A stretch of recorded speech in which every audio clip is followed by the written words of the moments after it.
Hello and welcome to Final Boss Fight. My name is Jeff, and once again I am your Keeper of Arcane Lore.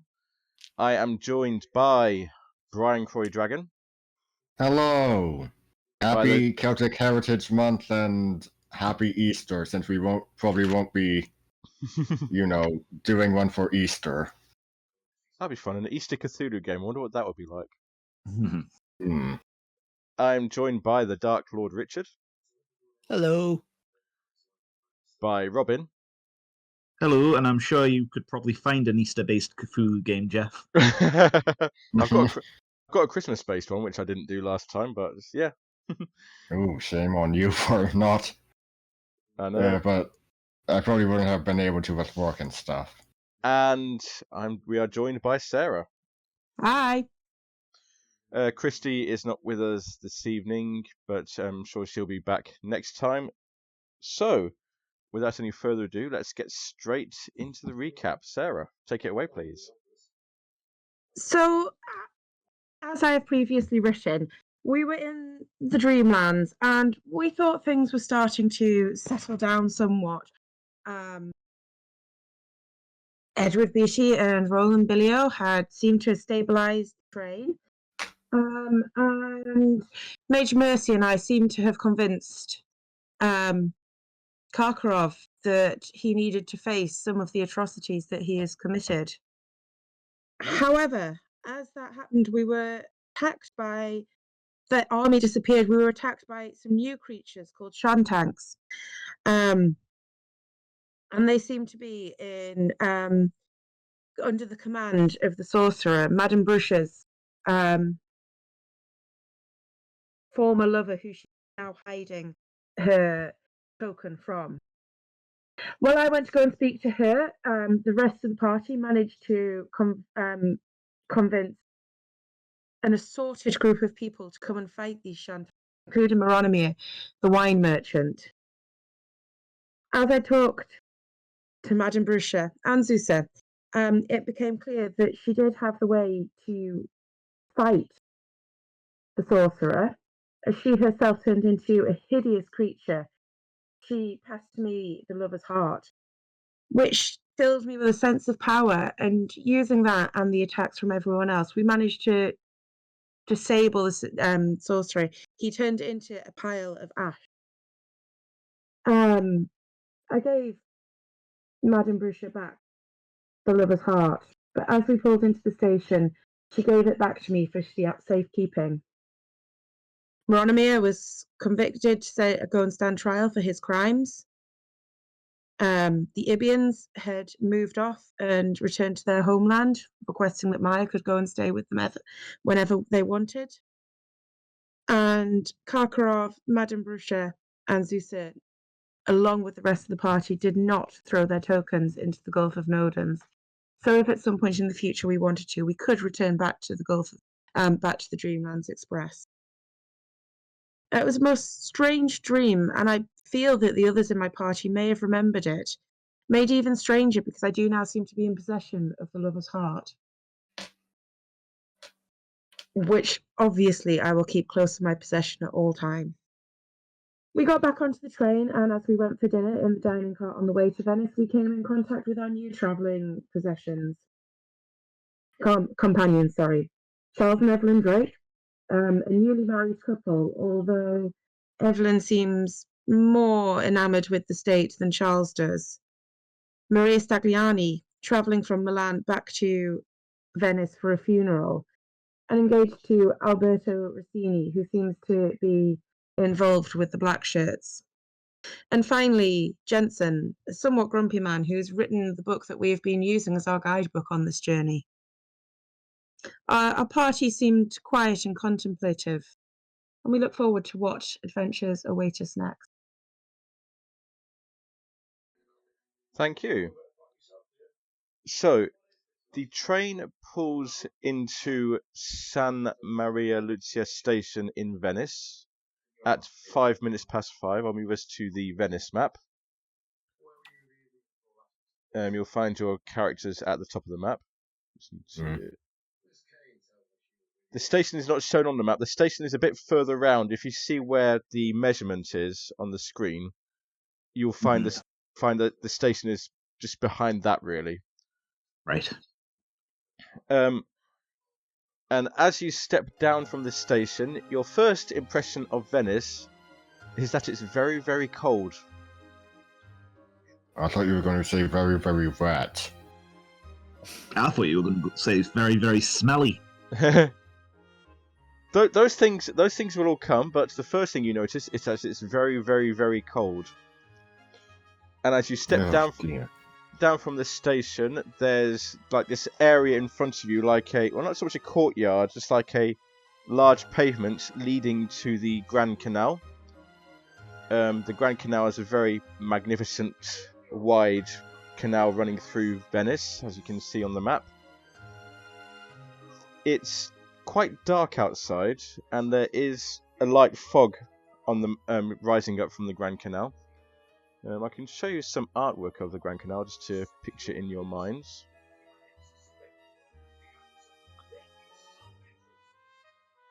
And as you see, there are gondolas coming up and down, being punted by boatmen. There's gondoliers. There's water taxis called vaporetti, going to and fro along the canal.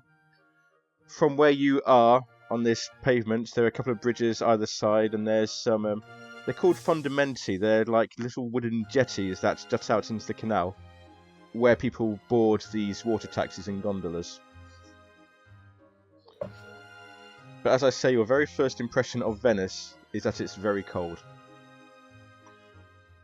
Your luggage is brought out from the station. All your suitcases, your travelling bags, and the large trunk which contains the two pieces you've collected so far of the Sedefkar simulacrum, the left arm and the torso.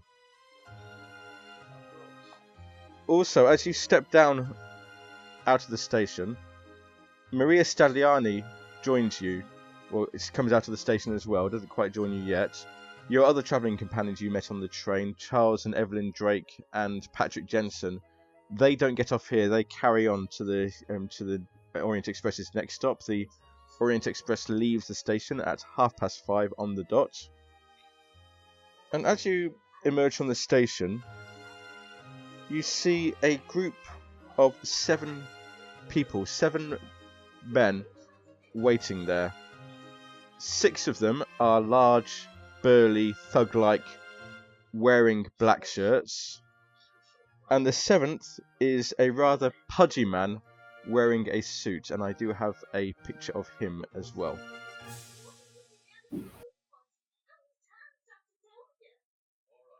Which I will just find momentarily. There we are. And as specifically as Maria leaves the station, these 7 men move towards her. The pudgy man greets her, and you see they speaking Italian, which I don't think any of you can really understand. But it seems that he is putting his hand on her arm, trying to comfort her, but she's not really happy with the situation. Can you all make me spot hidden rolls as you observe this scene?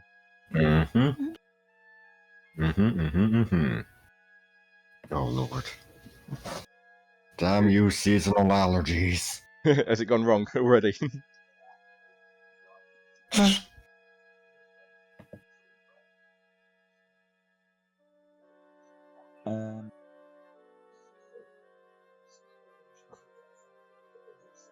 So tell me what your results are, please. A failure, 89 versus 60. Ooh, that's not what you want to start with. Nancy, Maya, what did you get? Both hard.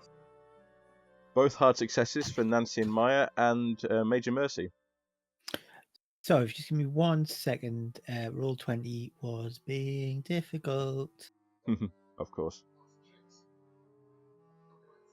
Extreme success. Wow.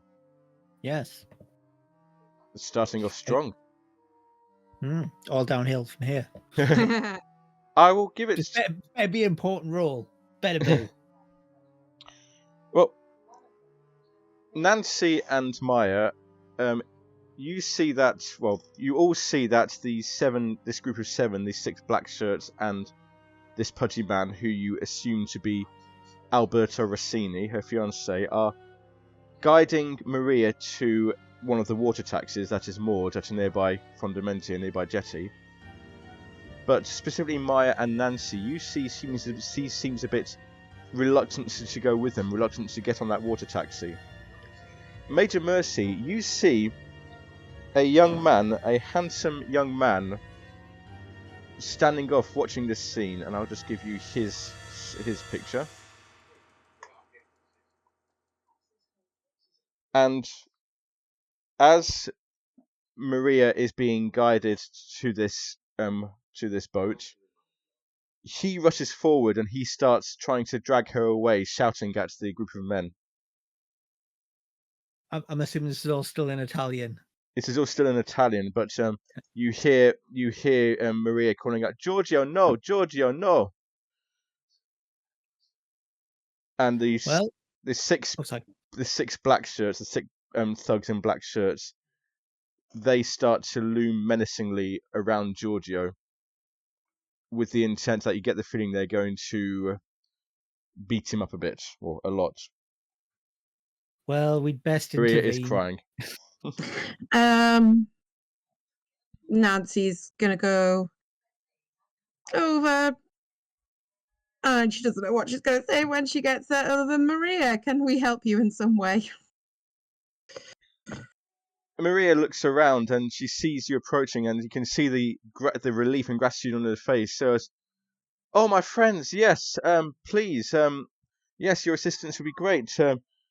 Alberto, these are my, and she's speaking in English now. Alberto, these are my friends. I met them on the Orient Express. They said they would help me. They are Nancy here, Miss Sutherland here, was a great friend of my aunt. I did promise. They did say that they would help me. I did promise to help them get settled into the city." That's quite correct. She was going to show us to our hotel and where we are staying. Help us get accustomed to such a new environment. Alberto looks at you, and the black shirts look at you, and he speaks in some broken English. "Can I see your identification, please? Passports, traveling documents?" I get them out. I'm holding close onto them, but I do show him them. He looks at them. He takes his time examining them, more time than you think should be taken. But he's scrutinizing them intensely, and talking to his one of his companions, and they're writing down copious notes about who you are and where you're traveling from and where you're traveling to. Can Maya maybe have a look and see what he's actually writing down?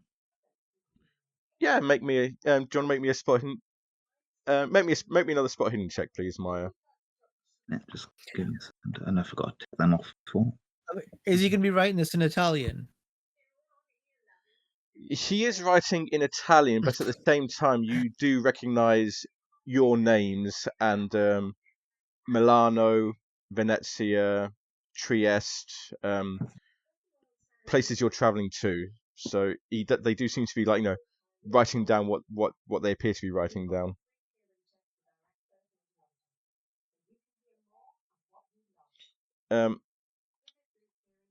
Once he has played this out as much as he can, delayed as much as he can, Rossini tells Rossini's companions snap the notebook shut, and he withdraws from you, Nancy. And you can put your he says you may put your documents away. Yeah, I do.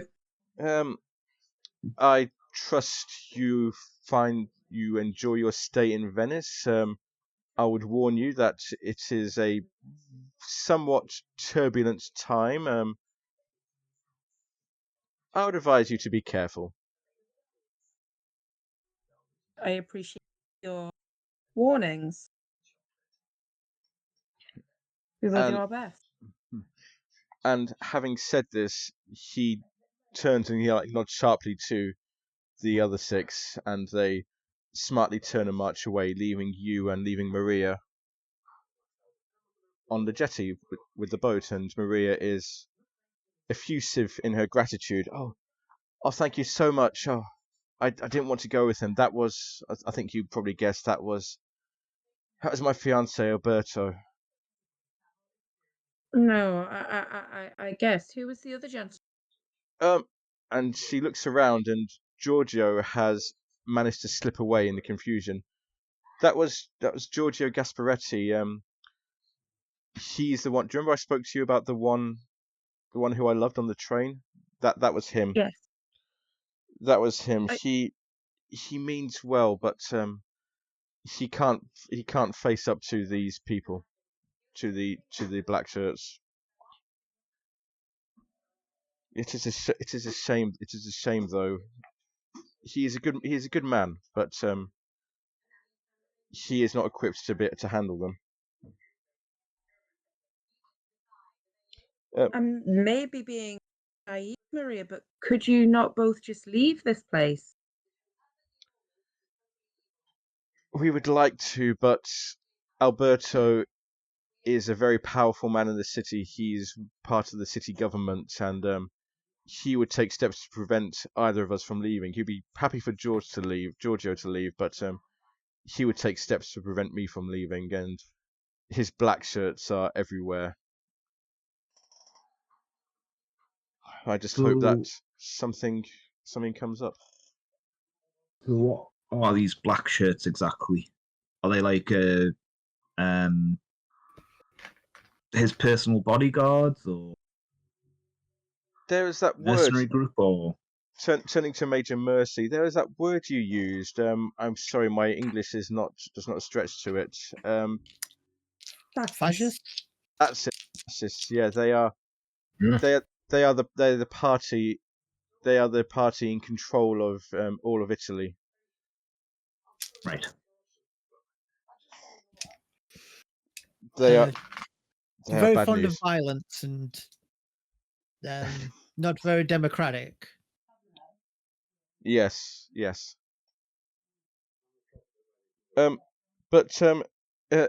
of that. I must thank you for your intervention. Do you have a hotel booked for your stay in Venice? We do not. Oh, in which case, may I highly recommend the Gritty Palace Hotel. It is a pleasant ride along the Grand Canal, round near to the Piazza San Marco. You'll be most welcome there. It's one of the highest. It's one of the best hotels in the whole city. Well, If you recommend it.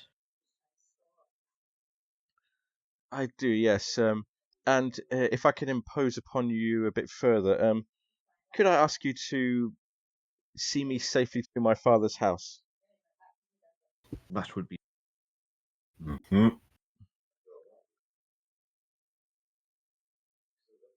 And Maria's house, or the father's house, is here. If I just show you the ping on the map here, it's a short ride along the It's a ride along the Grand Canal, past the Rialto Bridge, docking at the Rialto Bridge, and then wandering through some streets over a couple of bridges to get to the house. She knows her way very well through the city. To you, it's just like turning left, turning right, getting lost. But Maria knows her way through the city, and she's able to guide you quite safely, and quite ably to her house. And once again, as you go along the Grand Canal, just say going along the Grand Canal, it's a very scenic route, even though it's somewhat foggy and dark and cold. There's still like lights from the palazzos on either side. You pass under the magnificent Rialto Bridge, pull up on a fondamente on a quayside near to the bridge. You disembark, and Maria takes you through the streets, across a couple Are of we bridges. being followed at all? That's an interesting question. Would anybody who'd like to check that whether or not you're being followed, like to make me listen rolls? Actually, I'm gonna ask for listen rolls for this.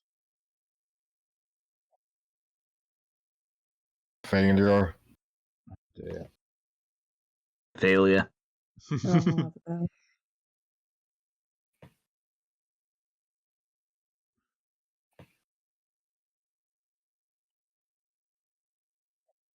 Oh, failure as well. Oh no. Hey. Oh. Aye, Odd. Edward, Maya, and Nancy. You're probably just taken up with the sights. Venice is a very beautiful city, even in the darkness. There's lights coming out, as I said, from the buildings everywhere, and the canals. You can hear like the water softly lapping along. Major Mercy, you hear footsteps all around you, and as you look around in the mist, you can see again more of Rossini's thugs, not following you with intent, but the black shirts are everywhere. Hmm. And they're like, you get the feeling that they're making note of where you're going. They know very well that you're going with Maria, and they're just making notes. They're like keeping tabs on you. I think that's what to say. I will sort of discreetly share this with the group. Hmm.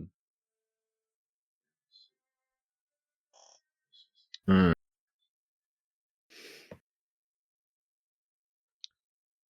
And as Odd.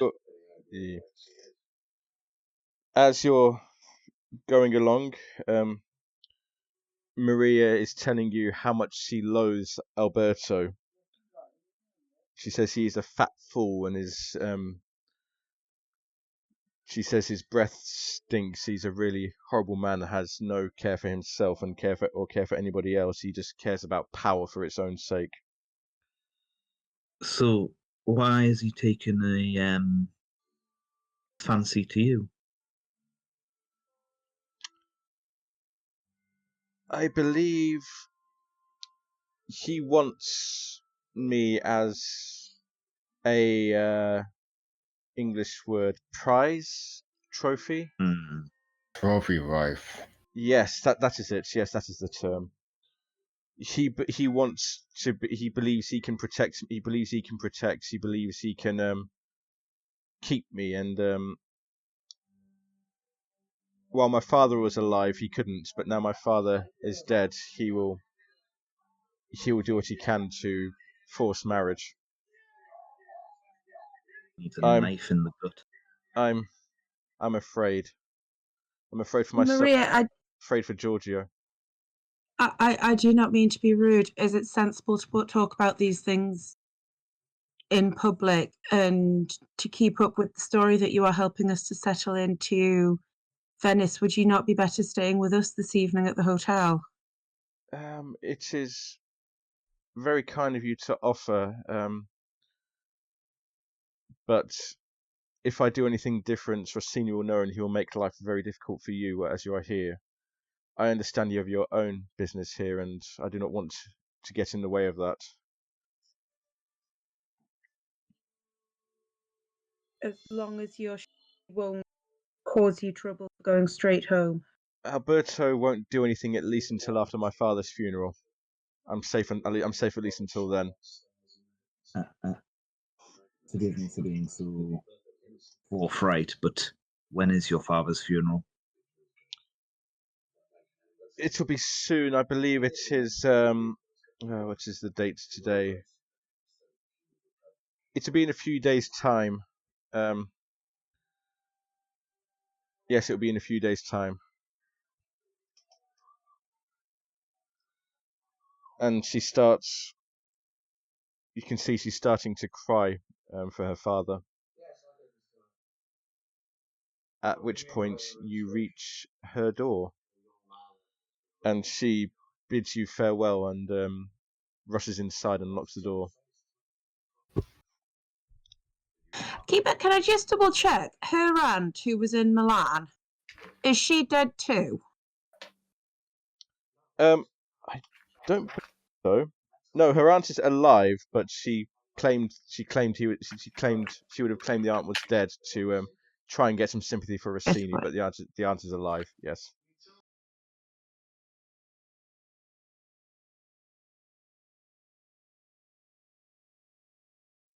So Well, this is a disappointing start to seeing Venice. Hmm.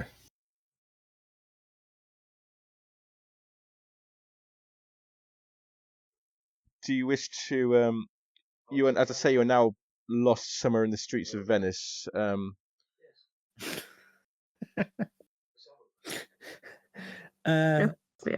I mean, we'll try and find our way back to the Grand Canal. I suppose that. I was going to there say are- Maya's probably going to slink off at some point and just hide out and keep a lookout on Maria's house. Okay, that's fair. There are some passers-by, some passers-by, like going to their houses. So, if you wish to, you can try and ask them for directions. I mean, do we want to go through the whole English people in a foreign country speaking increasingly loudly? I mean, but the Grand Canal itself can't be that hard to find. Like, that's a major thing. Like, Just to we speak might out, be able to find such. just to speak out of the game for a moment. You've never been to Venice, have you? No. But I think that's neither here nor there. Trust me, it is just a complete labyrinth. No, I mean, again, I can absolutely. I would have just assumed, as someone I've been there, that the Grand Canal would be a good way to, like, you know, you can always find that. But I'm prepared to be wrong on this matter. Well, you can ask passers-by for directions to the Grand Canal. That seems to be a sensible course of action. However, if you do so, and Grand Canal or Rialto Bridge is clear enough, even to like the most Italian. I can't even say that way. It's easy to get your point across if you're asking for directions to the Grand Canal for the Rialto Bridge, and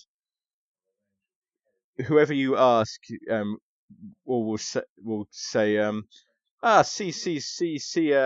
Ponte Rialto, sempre dritte, straight on, sempre dritte. There is no such direction as straight on.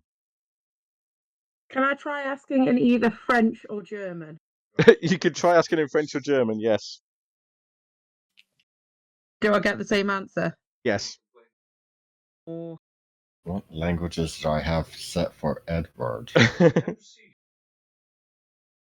Could I just basically point and try and gesture them to say, like, just move my hand to point in the right direction? You point your hand, and it doesn't matter which direction you point it, it's like nodding. Si, sempre dritto, sempre dritto. And there is no such direction as straight on. I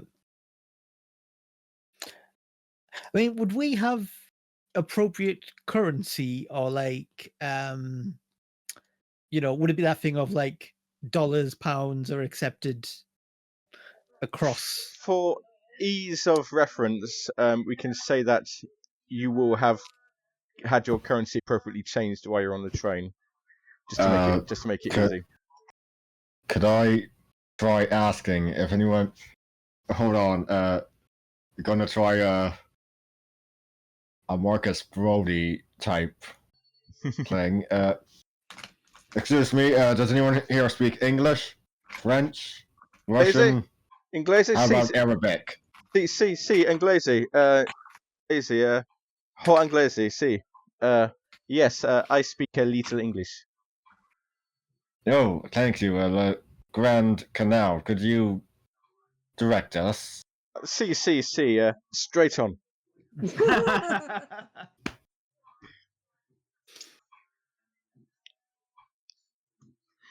Thank you, good sir. can I try and remember back the way that we've come? Make me that be an intelligence roll. No, a navigate roll. That'll be a navigate roll. I absolutely have nothing in navigate. 10.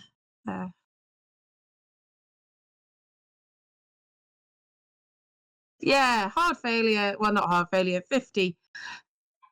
I mean, if you've got 40 luck to spend, you can spend 40 luck on it. I'm not spending 40 luck on that.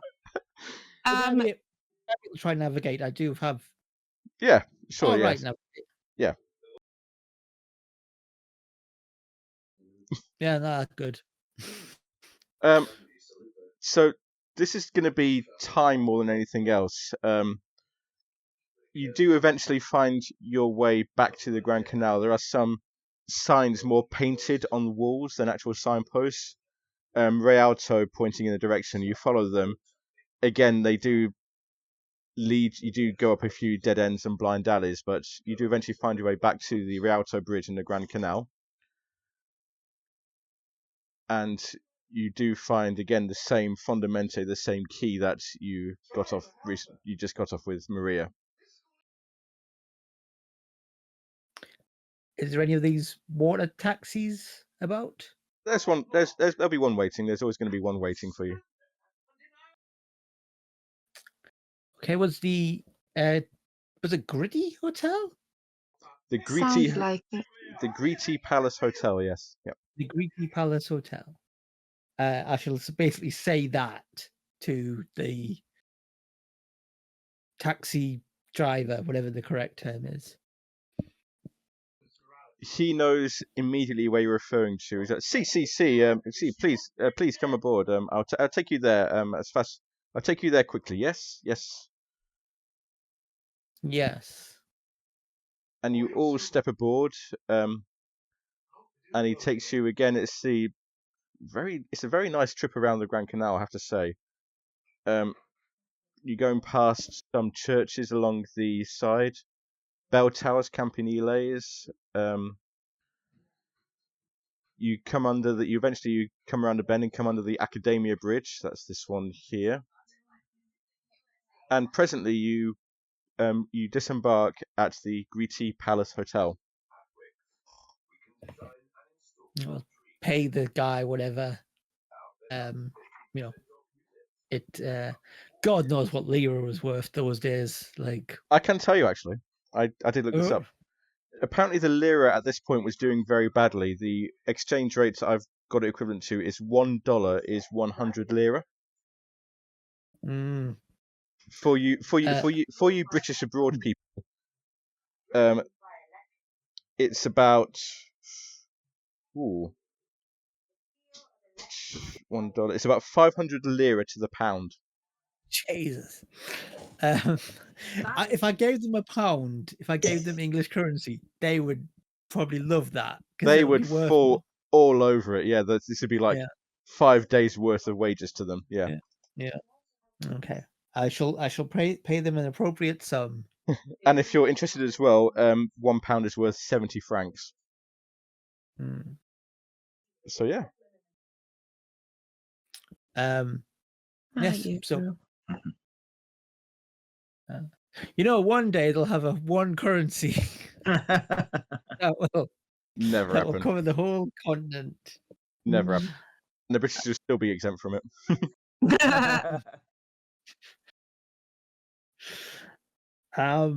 Should we get into this hotel then? And Absolutely.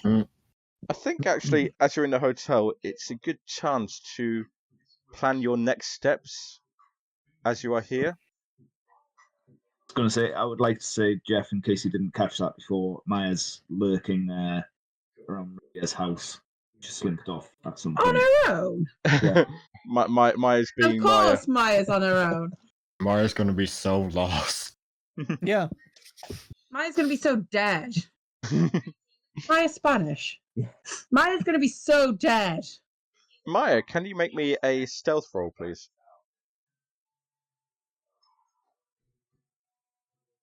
She's a communist. And none of the others I've noticed you missing. What with your extreme success? Yeah. Is she a communist? I don't know, to be honest. I'd never thought of that. She might be a bit early for Spanish Civil. So, Anyway. Maya, as you're staying near Maria's house, it's a very cold night. You're kind of like trying to snuggle into your clothes a bit to get warm. You do see a couple of lights go on inside the house. It looks like she has a maid in there, as well as her, but you do think you catch sight of possibly a couple of the black shirt thugs keeping watch on the house, but they're not making any moves or anything else, as if they're more guarding and observing more than anything else, and they don't Mhm. spot you at all. With that extreme success, they don't spot you at all. More or less doing exactly the same as I'm doing. Pretty much, yeah. Major Mercy, Nancy, and Edward. This is a good time for you to work out your plan of action while you're in Venice. What clues do you have to follow up? Help.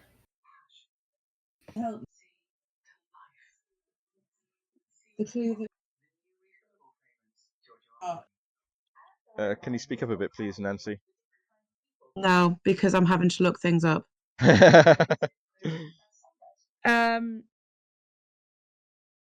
So while I do want to help Maria further, we do have things to be looking at here. So Napoleon's soldiers carried a piece into Venice.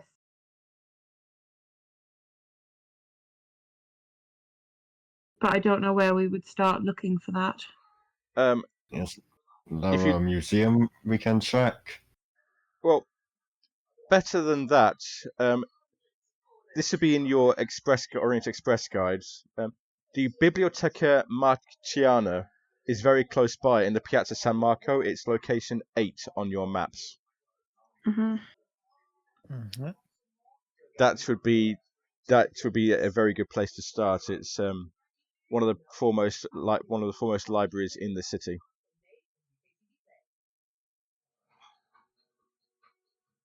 Oh, we can. Is that where the horses are? Horses are in the Basilica San Marco, which is very nearby. Ah, I want to see the horses. The horses that they acquired during one of their campaigns. Yeah, they acquired a lot of stuff. They did acquire a lot of stuff, yeah. We have no culture of our own. We're going to everybody else's. Yeah, that sounds like a good idea. Did we have any other leads to do with Venice, or is it just the Napoleon wrecking shit as he was wont to do? I believe that's That's your starting point, I believe. starting point. Well, that's a big thing. Get a piece. So, Well, we shall go there tomorrow. with that, if there is nothing else you'd like to do for this evening, we can fast forward to the next day. Mm-hmm. Very well. The next day, Major Mercy, Edward, and Nancy wake up from a very good night's sleep in luxurious beds. Maya, how's Maya feeling this morning? Probably a bit cooled. Probably a bit cold, and your left arm is aching. And you may have, I don't know if you caught a bit of a chill, but you're coughing a bit this morning as well. Hmm. I'm sure it's nothing. Sure it's nothing to worry about. Sure it's nothing to worry about. Can't it? He's turning into a zombie. Maya, would you be looking to reunite with your companions? Maya would be keeping an eye on the black shirts, and basically her plan is to act as a bit of a guardian angel for Maria in case anything happens that shouldn't. I will go with Edward, Major Mercy, and Nancy for a little bit then. So, as you're having your breakfast of coffee, probably bread rolls, you see there's some newspapers provided by the hotel in languages English, French, and German. One of these stories you have actually seen before in Milan. If I can just bring it up, I'll just share this for you. You can read this out if you wish to, just to remind ourselves. Nancy, would you like to read this one out? Milanese man murdered. Police revealed this morning that prominent Milan businessman Arturo Fascia was 2 nights ago the victim in a bestial slaying in a seemingly isolated incident. He had been at La Scala with friends for the opening night of Aida and had gone backstage to congratulate performers when he became separated from his companions. His mutilated body was discovered late yesterday by workmen on the roof of our cathedral. An official at the diocese stated, "It is impossible for anyone to get up there at night. This is the devil's work." Milan police would not describe the wounds sustained, repeating merely that they seemed the work of a deranged degenerate. Residents of the city are warned to exercise caution at night. Signora Faccia was a widower without children. He had recently returned from a business trip to Turkey. Thank you very much. And remember, this is the incident that you were involved with in Milan. But as you look through the paper, you see another story that catches your eye. Major Mercy, I think you might want to read this one out. Let's see. Death of an arms dealer. Dazzling bequest to charity. Puzzling last words of millionaire. It is this paper's sad duty to report that the millionaire, M. Karakov, died in his Monte Carlo villa the day before yesterday. Doctors said that his heart had been failing for some time and finally gave way. M. Karakov made his money in munition sales. He was reputed to secretly control a vast web of subsidiary companies, so that many countries, in thinking they were selecting between rivals, were in fact choosing between two companies controlled by Mr. Karakov himself. Such was his wealth that he was reputed to have gained £1 for every soldier killed in the Great War. On his deathbed, Mr. Karakov changed his will, bequeathing his millions to charity.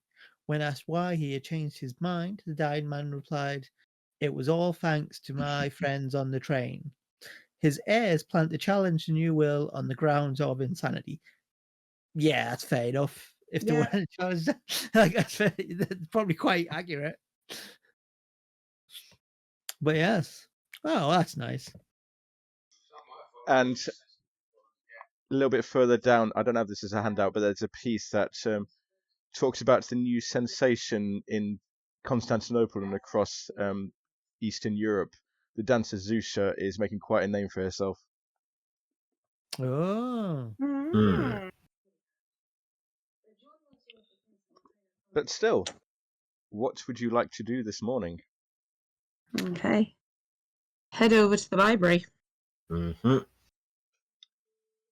That's very easy to do. It's quite a pleasant walk. It's probably about a half an hour walk from your hotel to the library, or if you wish to, you could take a water taxi along the canal where it opens out into the lagoon and get the full sights of the Piazza San Marco.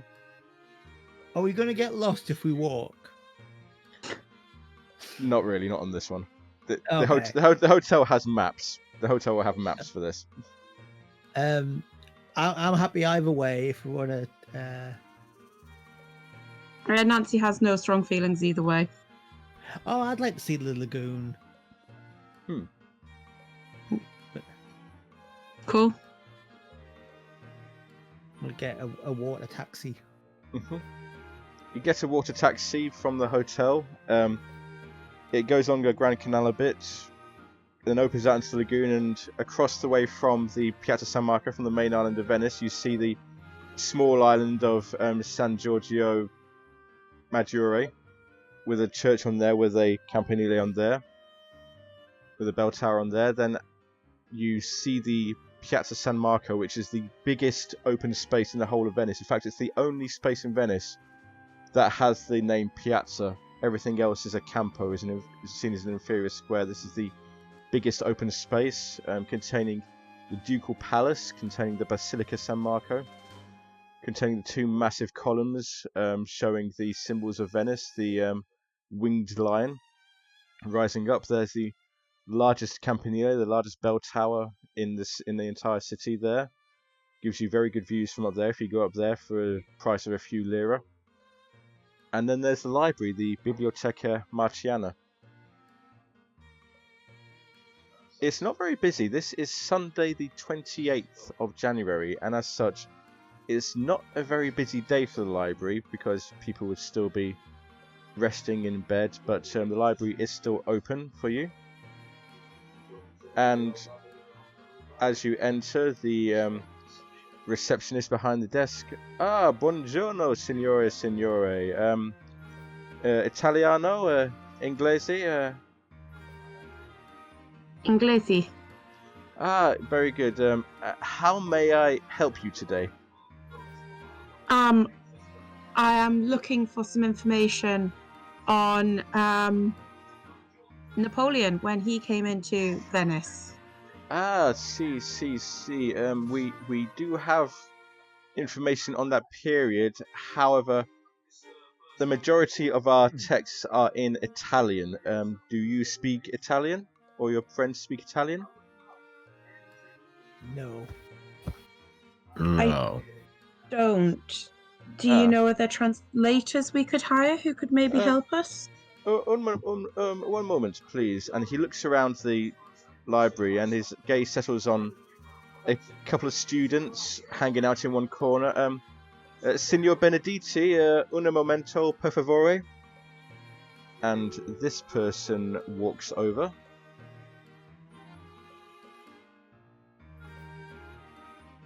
Oh, I don't trust him. He's got a picture. That's a worrying sign.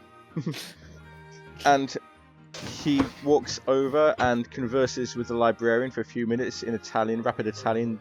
Even if you could understand Italian, you wouldn't be able to follow it. But eventually, the receptionist turns and goes, "This is Signor Giovanni Benedetti, a student at the university. Which name I can remember?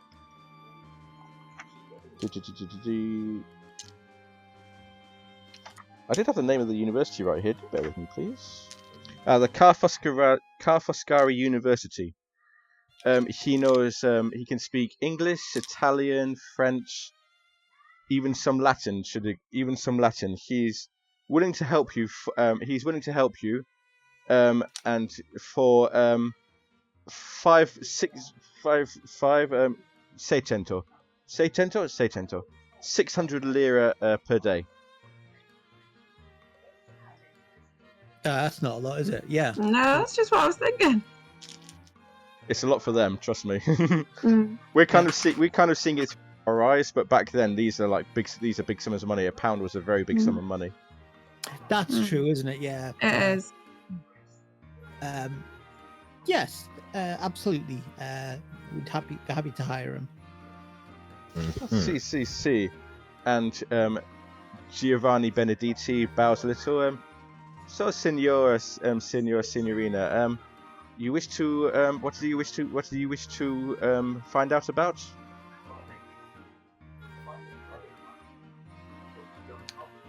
Well, we have heard that when Napoleon Bonaparte and his soldiers entered the city, they brought with them some unusual items. That's our particular interest, but sort of the vaguely Napoleon entering the city, that sort of thing.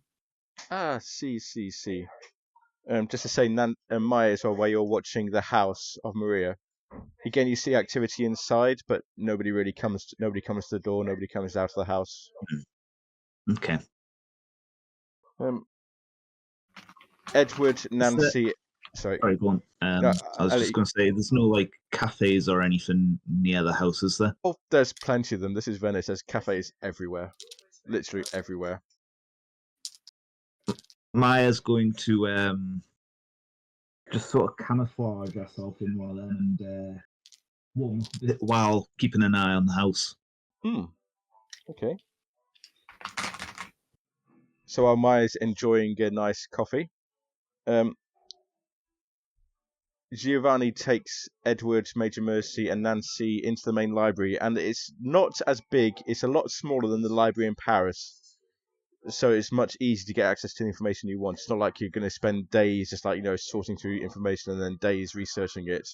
It's a lot more compact, a lot more tightly focused. And having said that, could I ask Edward, Major Mercy, and Nancy for library use roles? Giovanni will translate any text that you find.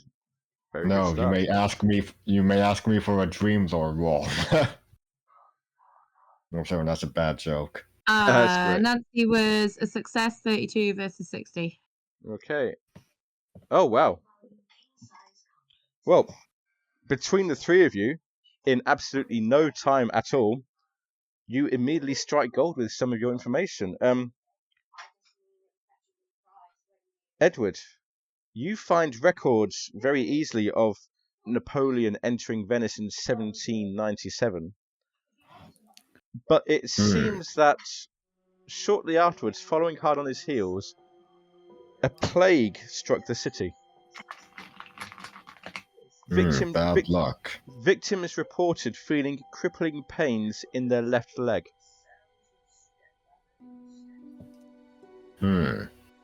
Now, is this just Napoleon's soldiers being dickheads and hitting everyone? And it's like when you report it, it's like, Flashed oh, everyone in the leg, left leg. It's a plague. Yeah, that guy who's dead over there, plague. Oh, the soldiers reported it as well. No, there's no outward physical cause for it. Nancy, you, with your library use roll, I'm going to say that you find something slightly different, not related to Napoleon, but a name, a phrase that you've seen before. Il simulare di diablo, the devil's simulare. You've come across this phrase in London and in Paris.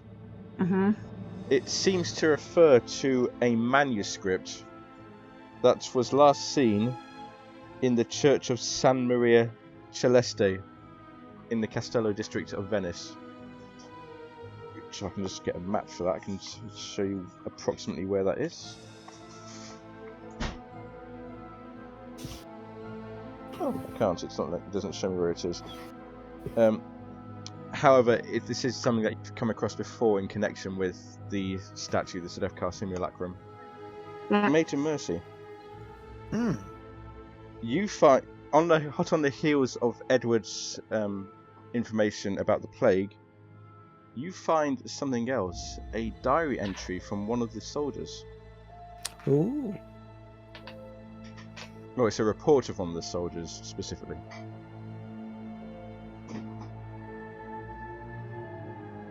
I'd like to read that one out.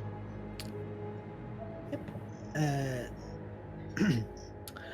Official report summary, Capitaine Dubois, 16th November, 1797.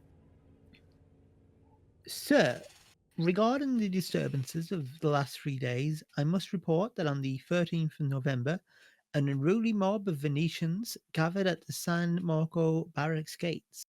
They defied my request to disperse. The reason they gave was that they wanted me to deliver one of my privates, Jean Boucher, to their hands. They claimed that he had caused this grievous plague that afflicts Venice by evil arts. They seem to genuinely believe this superstitious nonsense. Defying my direct command to deport, they attempted to storm the barracks and seize Boucher. I ordered the men under my command to fire. The first volley was directed over the heads of the mob. No second volley was required as the crowd then dispersed. I then put the district on curfew. I interviewed Boucher and found him a docile soul of low intelligence and little enterprise. Why, the sole loot he has been able to gather on our glorious march across Europe is an odd porcelain leg. Boucher seems to think it is a prize, although I doubt any other man under my command would think so. The next day, a delegation of prominent Venetians of the district visited me and again requested Boucher be tried for witchcraft. I imprisoned them all as the ringleaders of the mob. There the matter rests. There will be no further such unrest in the district under my command. On the 15th of November, that occurred, which I have described to you privately. I deal with this in detail in personal documents as not fitting for the subject of an official report. And then, so this is a note. There's an annotation from his senior officer, Major Hartmann, commending his prompt action in dispersing the mob without bloodshed.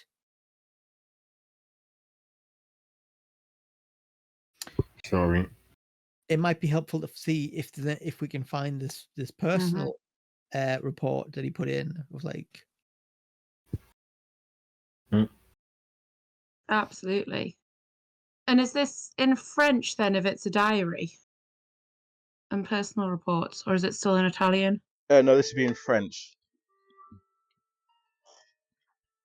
But Giovanni is also good at French as well. I'm sure. I think some of you are good at French as well. Yeah, it's Nancy's. Nancy can speak French. Giovanni appears and says, "Signore, this is very strange. What you have found? What does it mean?" It means for 600 lira a day, you translate things and do not ask too many questions. And It means we do not know what it means. Signore Sutherland, you found a reference to the La Simulare del Diablo. I've not heard of that. I've not heard of that before. But I seem to remember that the San Maria Celeste, which it refers to, was destroyed in the fire at the Arsenal nearby. It's now a naval school. Ah. So unlikely anything would have survived there then.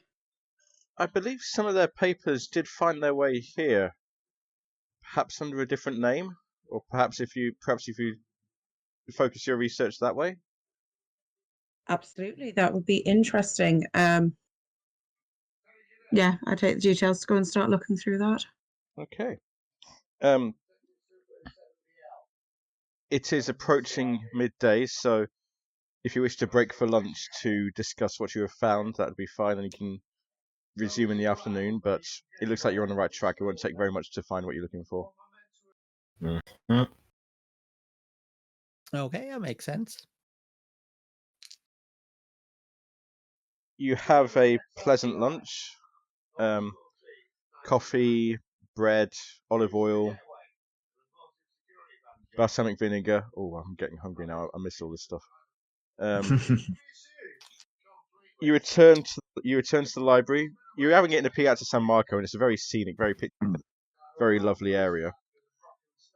You return in the early afternoon, to the library, and can I have one more library use roll from each of you, please?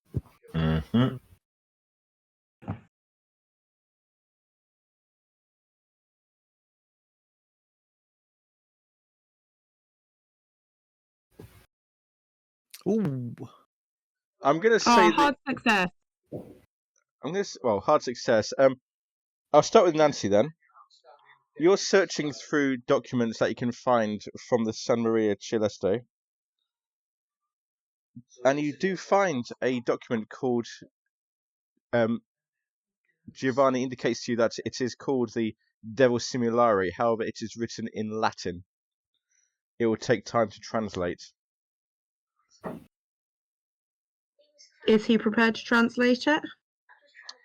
For 600 lira a day, he's happy to translate it for you.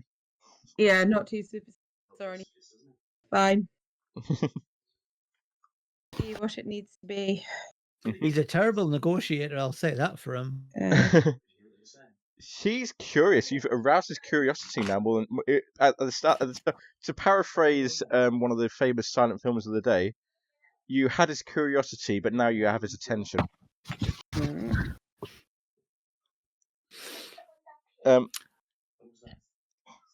It takes a bit longer for Major Mercy and Edward to find what you're looking for. Probably another couple of hours on top of what you took before. But you do find between you, you find the diary referred to, the diary of Captain Dubois. And I'm going to ask Edward to read this one out, please.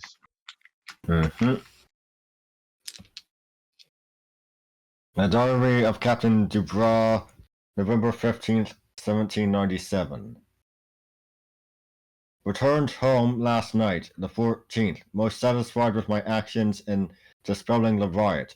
As Voltaire said, I have only ever made one prayer to God, a very short one. O Lord, make my enemies ridiculous, and God granted it.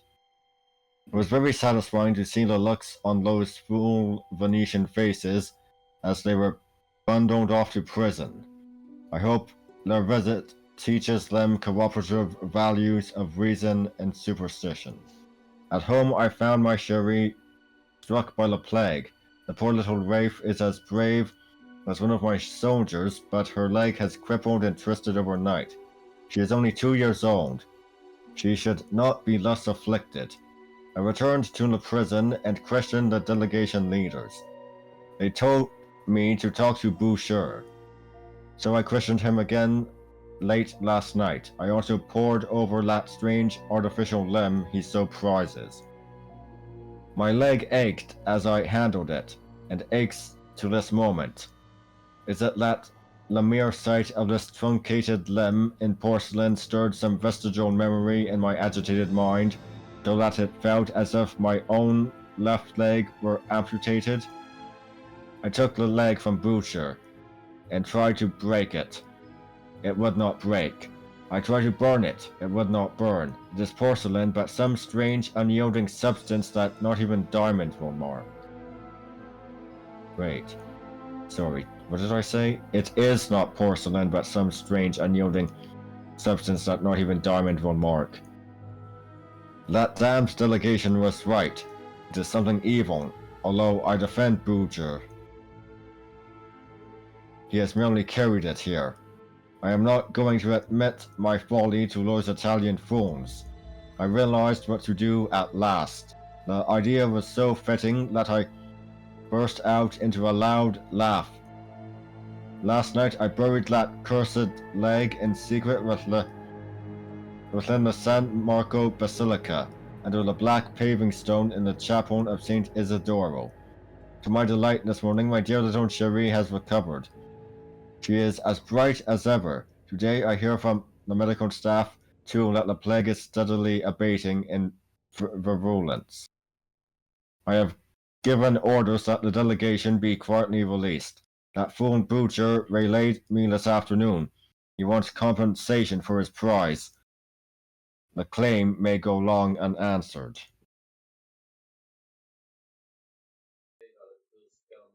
Maya. It's getting towards late afternoon. The sun is starting to go down. Mhm. Someone arrives at Maria's house. Okay.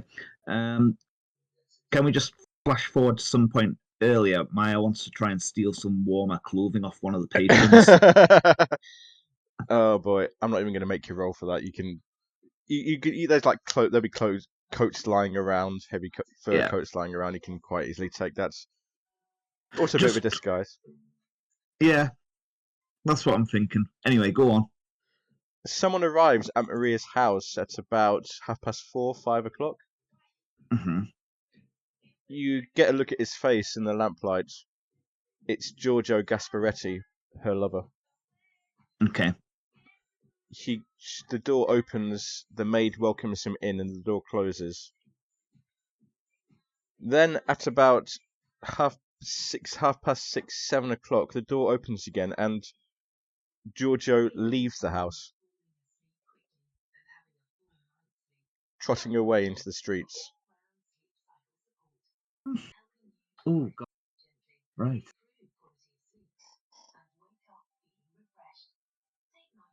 Maya's going to follow him. Okay. Like, she's going to try and... Edward, Major Mercy, and Nancy. The library is closing for the day, closing early because it is a Sunday.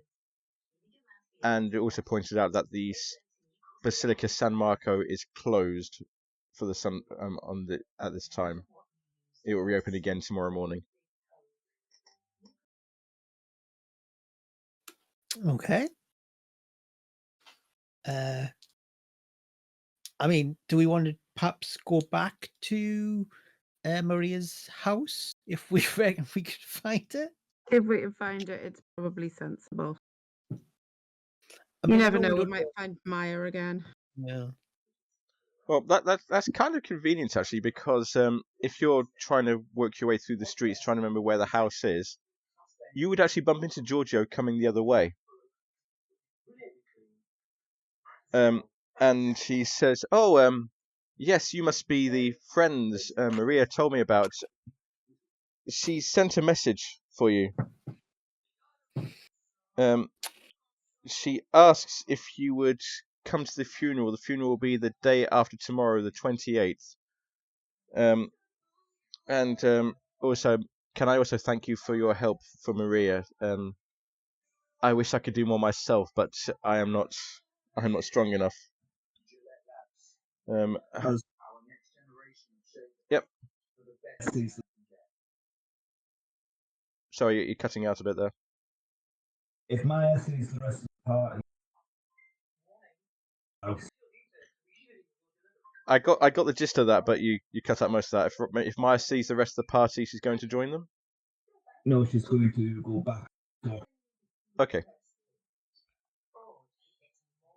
So Giorgio will say to Major Mercy, Edward, and Nancy, please, there's I know a good coffee shop near here, and please, will you join me for a cafe and a late night snack? Yes, of course. He leads you along some of the canals, and to be honest, it's starting to stink a bit. The water is taking on an oily sheen, and Giorgio looks at it and goes, "That's odd. That's not right for this time of year." But he It also just seems very cold. Is that normal? Is it normally this cold? winter is very, very bitter here, Signor. But now that you mention it, yes, it is somewhat cold.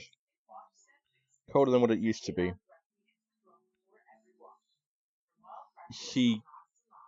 You arrive at the coffee shop that he's indicated, and some very nice cakes. Tiramisu is brought out. All very delicate. Best kind of. The thing that is often said about Venice is all the restaurants that you get in all the big places like Piazza San Marco, some of the basilicas, they're all very expensive. But the better restaurants are always the ones you find in little alleys. They're a lot cheaper, they're a lot quieter, and they often say they're a lot better. They're a lot better value. They're a lot better quality food. And it's just like one of these that Giorgio is taking you to. So it's a very pleasant evening, and as he does so, he says he's pouring his heart out to you. Actually, he's saying like, "Signor, please, I do not know what to do about Maria. I want to be with her. I don't want her to marry that Alberto fool oaf, but I don't know what to do. What should I do?"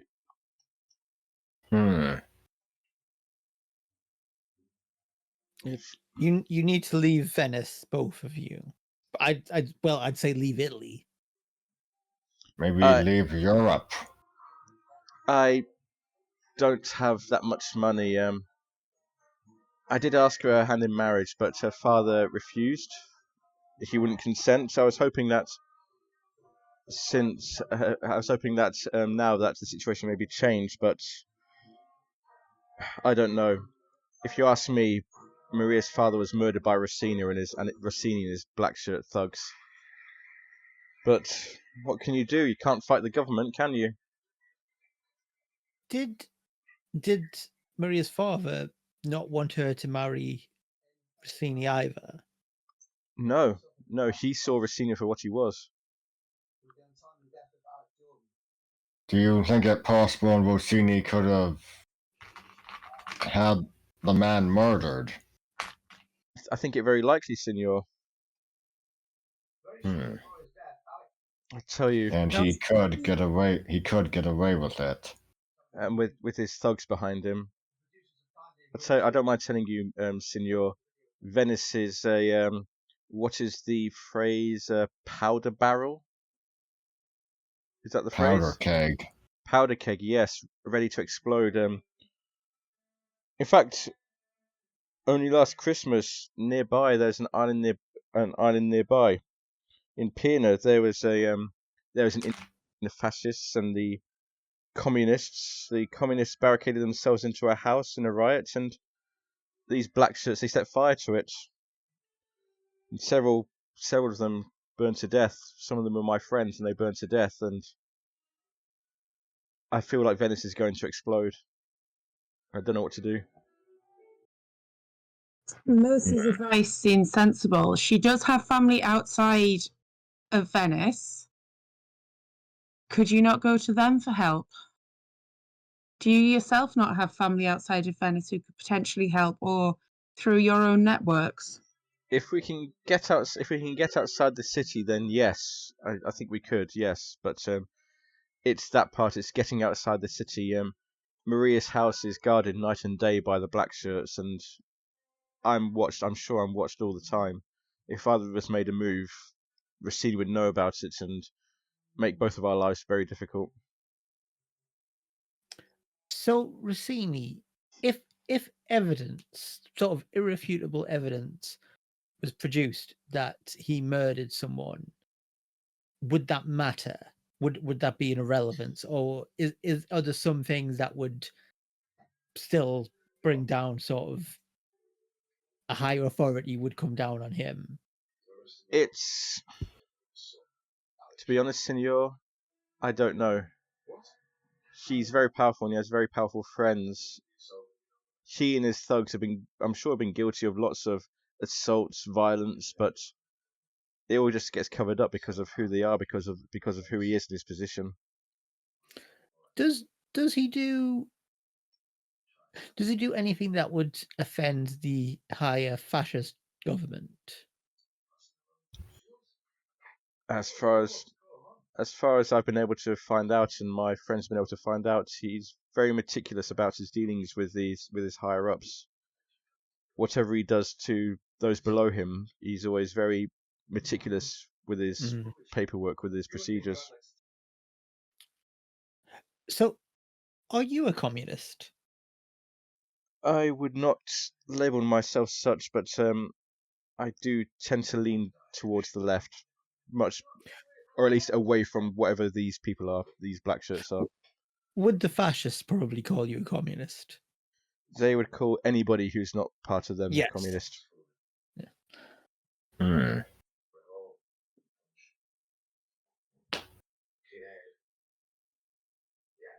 I thought in the Allied intervention in the Russian Civil War, I might not agree with communism, but I must admit they are worthy opponents.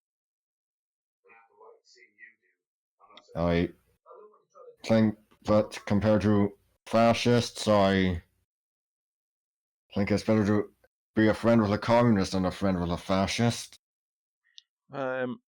I thank you for saying that, Senor. I know people say that things will get, before things can get better, they will get worse. I just don't know how much worse they can get. But anyway, that is neither here nor there. I'm hoping to be at the funeral on Tuesday. I know Rossini will be there, but I'm sure the solemnity of the occasion will prevent him from acting. It's my last chance to pay my respects to Maria's father, and I want to be there for her as well. Now, this might sound a tad disrespectful.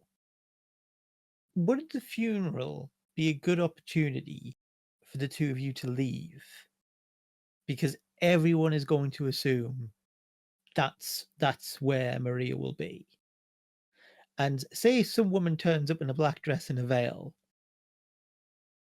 would and not even pretends to be, just hangs around looking, acting sad with a big veil over the face. Would that not be a good opportunity for the two of you to get out of the city? It's something I hadn't thought of, Signor. If I can talk to Maria again before then, if I can get a quiet moment with Maria, I'll broach the idea to her. Something I had not thought of. Perhaps you're right. I think Maria will want to be there for her father, but I will definitely discuss it with her if I can. I think her father would. I'm sure he would rather she had a better life than attend what is an important ceremony. But if it's gonna give her a chance to not have a terrible, terrible life, I'm sure he would understand. Thank you, Signor. I'll speak to her. I'll take it under advisement. I'll speak to her and see what she says. As I say, I'm not hopeful that she will go along with it, but we can but try. It's certainly an option, which is more than I've had before. She is running. Sorry.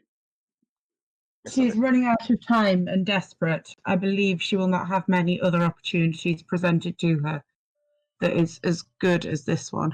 Signorina, we are all running out of time one way or the other. You are correct.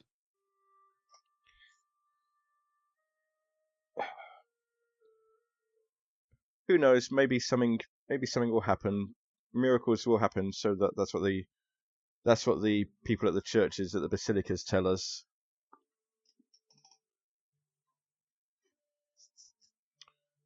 With that, you finish your coffee, you finish your cakes, and Giorgio says, "Would you like some help with getting back to the hotel?" We were thinking of going to see Maria, but if you're going to speak to her, we just really wanted to check that she was okay. Oh, very well. I can take you there.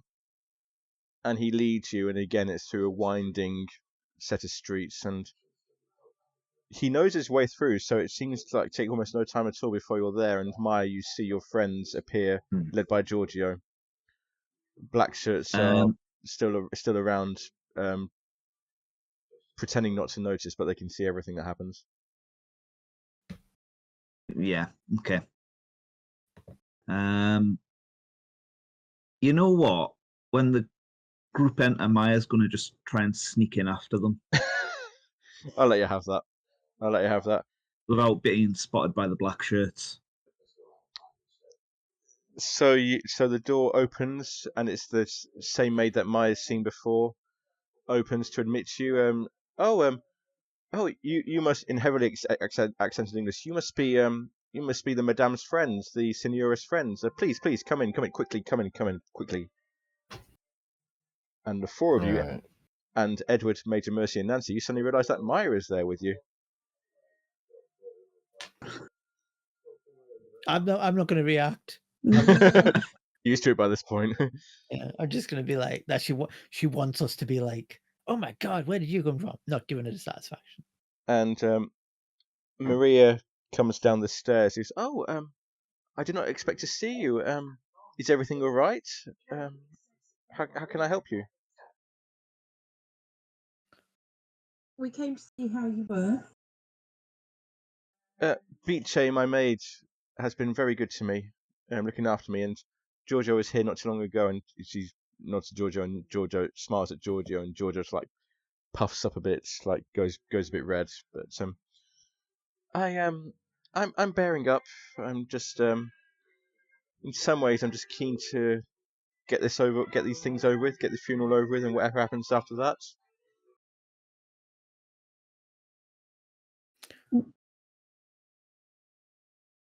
We have been discussing with away.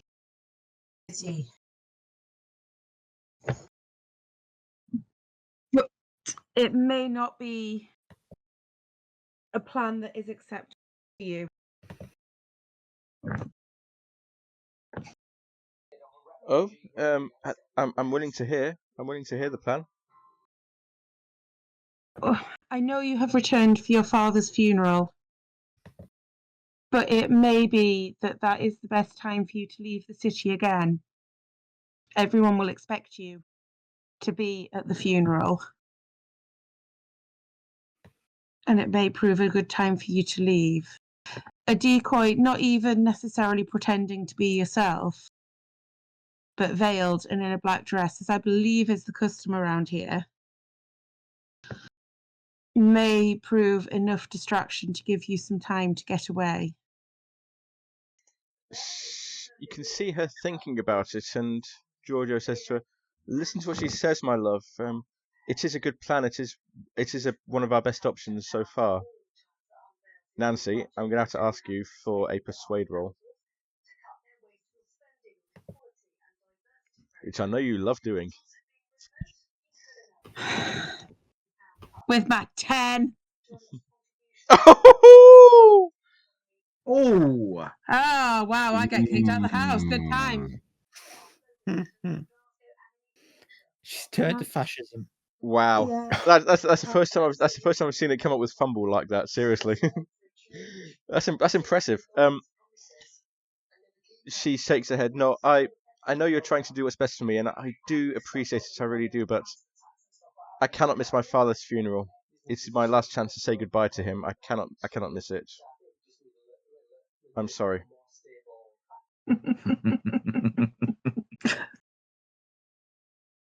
then how about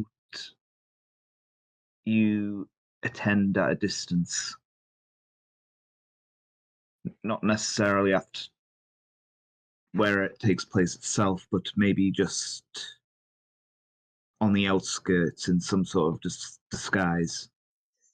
I will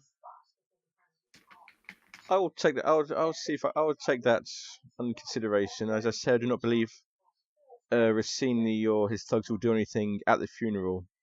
So while there, I should be safe. But I'll see if I can. I'll see if I can do that.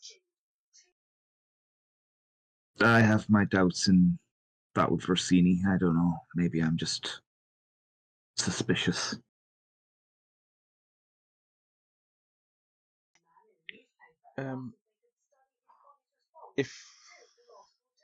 If you'll excuse me, I'm quite tired. It is quite late. I would like to retire for the night.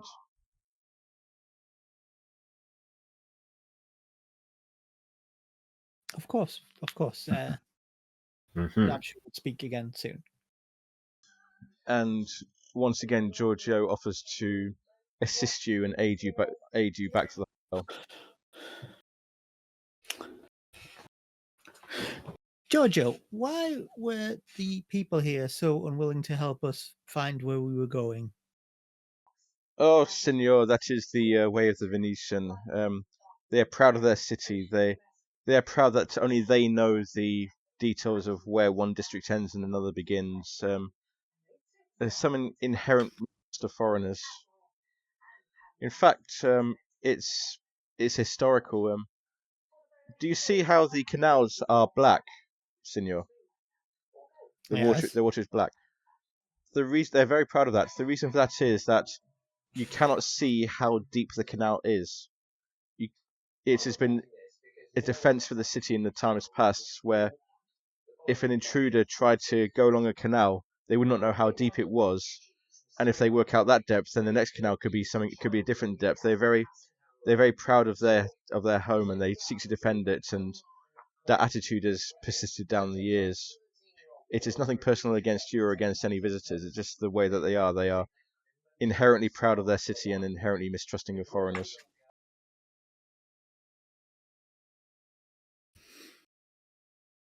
I see. And as you're walking through the streets, you look at the numbering, and the numbering just makes no sense. There's like absolutely no sequence to the numbers on the houses, to the point where it only seems like only people who have lived their entire lives in these cities know where anything is, where a particular address is.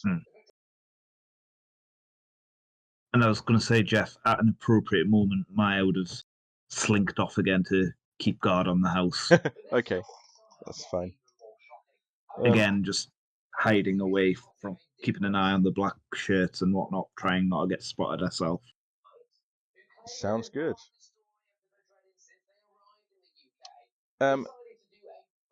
So Giorgio guides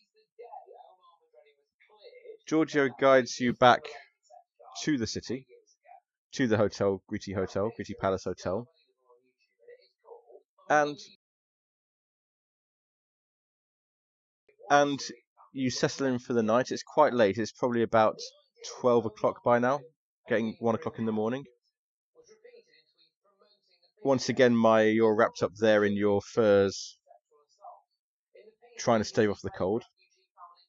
Mm-hmm. Edward, Major Mercy, and Nancy, you settle down for what you hope is another good night's sleep. Let's see, I'm going to go with Major Mercy for this. Major Mercy, whether it's the coffee you've had late at night, whether it's the information running through your mind about Napoleon, about the simulacrum, about the left leg, you're finding it very hard to get off to sleep. I'll go for a walk maybe, just to, do something other than But lie there. Trying to... just to burn off a bit of energy, just like go for a walk. It's very pleasant, yes. The rest of you, please excuse us.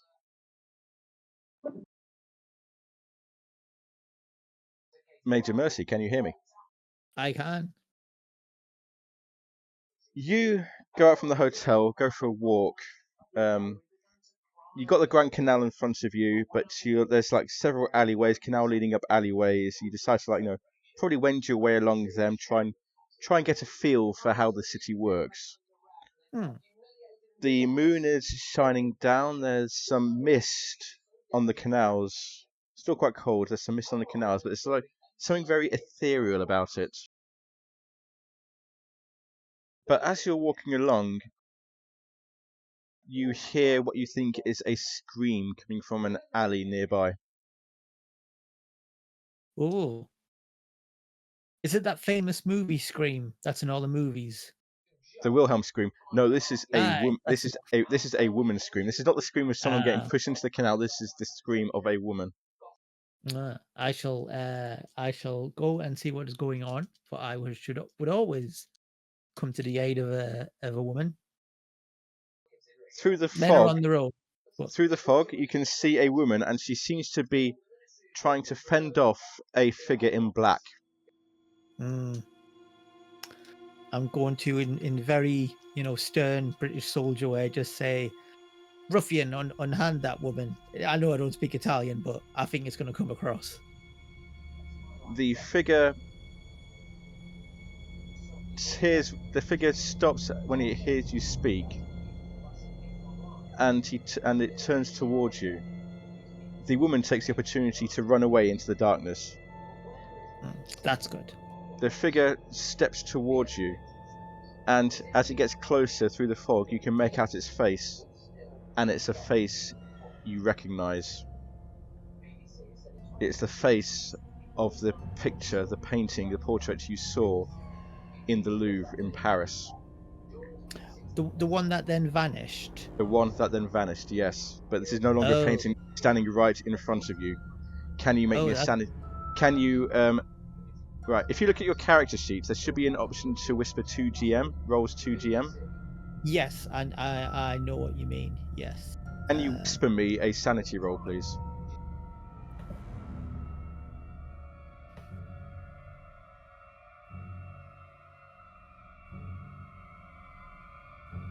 It still shocks you.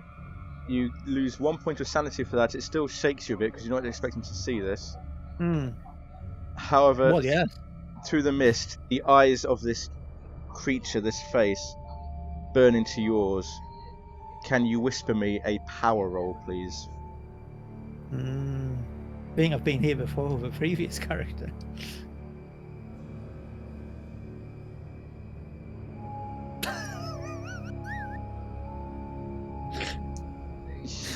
Stare oh dear.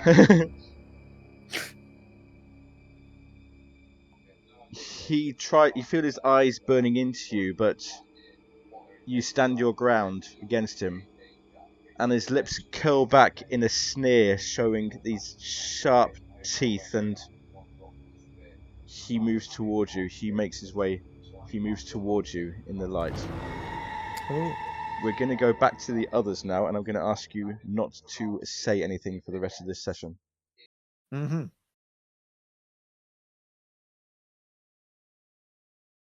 We're back. The night passes. Robin's just gone for a break. That's okay. Nancy, well, those of you sleeping in the hotel, Maya is still outside the hotel. Those of you sleeping in the hotel, you are woken up you look at your watches, at 4 a.m. by a woman screaming in the streets. Screaming, "Morte! Morte! Morte!" running down, and the cries fade as she runs away into the distance.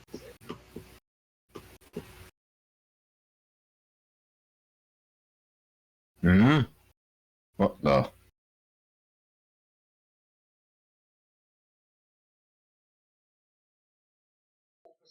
You see lights from other buildings around, light coming out. People coming out into the street, but the woman has disappeared. There's no sign of her. There's no further disturbance for the rest of the night. The next morning, Sorry, Ed- what for this? Maya's still shivering in the cold. Fair enough. The next morning, Edward and Nancy, you go down to breakfast, enjoying your coffee and morning cakes. Major Mercy does not appear.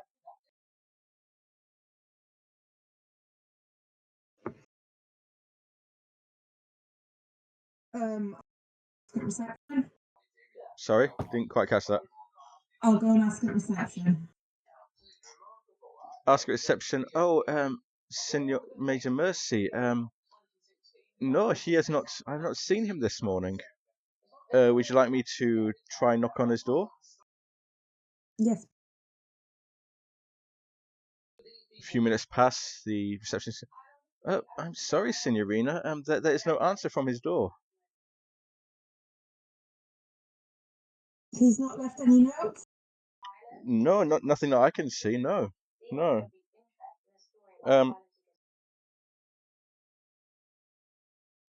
Forgive me, Senor. That commotion last night with the woman screaming. I'm sorry. It woke me up. I did not get much sleep after that.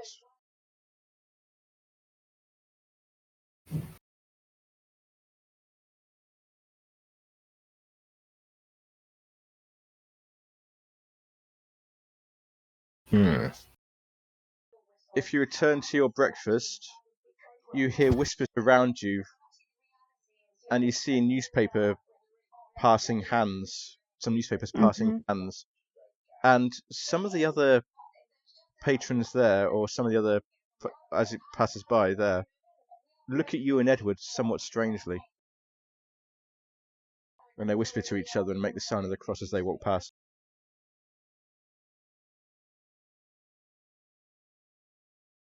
What's all that about? Edward, there is a paper on the seat next to yours.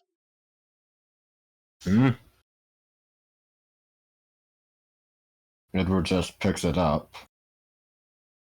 It is in Italian. However, the headline screams out morte, which you understand to be the word for death. And if you listen to what the other people are saying, or ask one of the waiters to tell you what it says, there was a grisly murder last night in an alley nearby. There was a body found impaled on a 10-foot iron spike, throat torn as if by a wild beast. The body was identified as Major Sebastian Mercy. What? And that is where we're going to bring the session to a close tonight. Oh my god. You leave us on that cliffhanger. Just a bit. Shorter session tonight, but this is the point I wanted to get. This is the point I wanted to get to. So we will go Killing off Major Mercy is where you wanted to get to? You can speak now, Richard, if you want to. Yeah, this is all just for the whole campaign. I think it's the whole point of it. So we'll do our stars and our wishes. We'll start with Richard, actually. Oh, come back to life is a wish. I very much like seeing the seeing the fascists come into it, because I hope we get to kill some of them. And love being in Venice, because I really want to go there. It's no place I've been I was meant to go there, and then the pandemic happened. Oh, that's unfortunate. Like we booked a trip. So that was, sure. But so I loved seeing Venice and dramatic. For what whatever's happened to Mercy, I was sort of quite pleased with the way it went down there. And wishes just to see what happens next with whatever I'm doing in this campaign.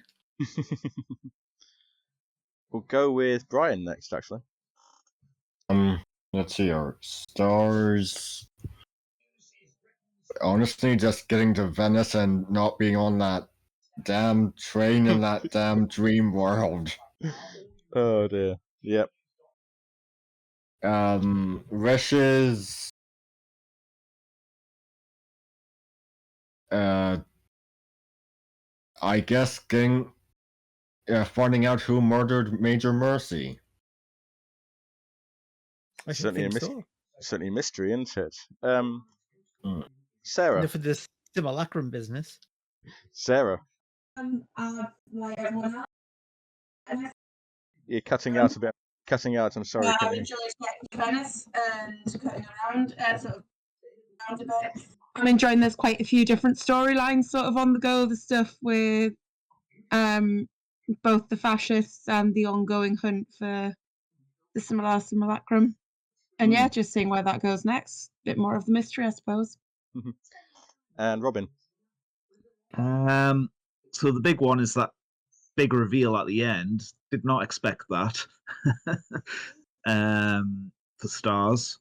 So I'm interested to see what's going on with that. But it's more just a thing that's made me chuckle throughout is I seem to have written Maya out again. On a big stakeout. Oh boy. It's Lausanne all over again, isn't it? It is. Oh boy. But there's been times that sort of thing has been helpful when you've done that. Yeah, Definitely. there has.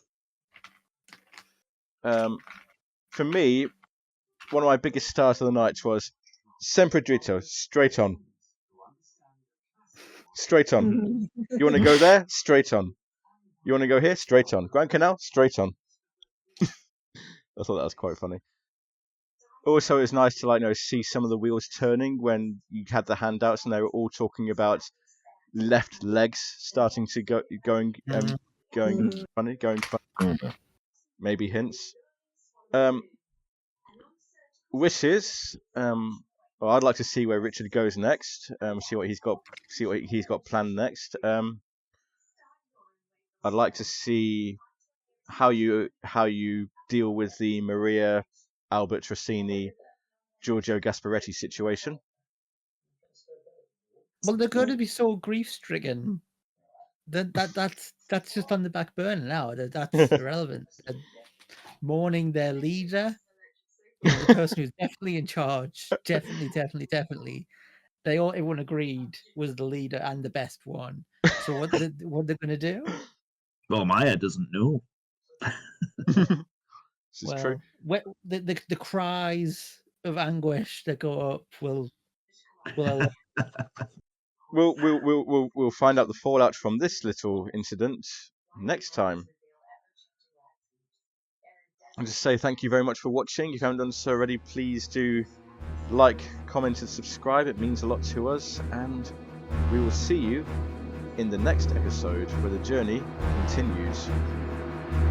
Bye, guys. Bye.